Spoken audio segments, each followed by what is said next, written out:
সিলেট আন্তর্জাতিক স্টেডিয়ামে বৃহস্পতিবারের প্রথম ম্যাচটি ছিল প্রতিশোধের লড়াইয়ের আগুনে ঠাসা হাই ভোল্টেজ এক ম্যাচ।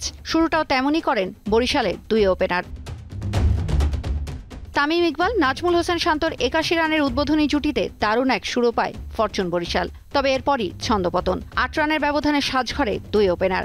শান্ত ৪১ এবং তামিম খেলেন ৪০ রানের ইনিংস। মাহমুদুল্লাহ ব্যর্থ হলেও তাহিদ হৃদয়ের ২৩ আর কাইল মায়ার্সের অপরাজিত ৬১ রানের ইনিংসে ভর করে নির্ধারিত সময়ে ৫ উইকেটে ১৯৭ রানের চ্যালেঞ্জিং স্কোর দাঁড় করায় বর্তমান চ্যাম্পিয়নরা। বড় লক্ষ্যের জবাবে ৬৬ রানে ৩ উইকেট হারিয়ে চাপে পড়ে রংপুর রাইডার্স। দারুণ ফর্মে থাকা অ্যালেক্স হেলস আর সাইফ হাসান এদিন ব্যর্থ। তবে এরপর হাল ধরেন দুই পাকিস্তানি রিক্রুট ইফতেখার ও খুশদিল। তাদের ৯১ রানের জুটিতে জয়ের আশা দেখতে থাকে টেবিল টপাররা। সোহানের দল হোঁচট খায় ব্যক্তিগত ৪৮ রানে ইফতেখার আউট হলে। দ্রুতই সাজঘরে ফেরেন খুশদিলও। তবে নাটকের তখনও বেশ বাকি। শেষ দিকে অধিনায়ক নুরুল হাসান সোহানের মাত্র ৭ বলে ৩২ রানের ঝোড়ো ইনিংসে ঘুরে দাঁড়ানোর গল্প লিখে দারুণ এক জয় তুলে নেয় রংপুর। ভেস্তে যায় তামিম বাহিনীর প্রথম লেগে হারের প্রতিশোধের স্বপ্ন।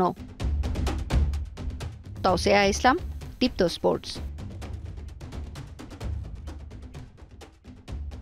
আগামী গড়ার সময় এখনই। আমরা আছি আপনাদের পাশে। Smart laptop, shaping the future.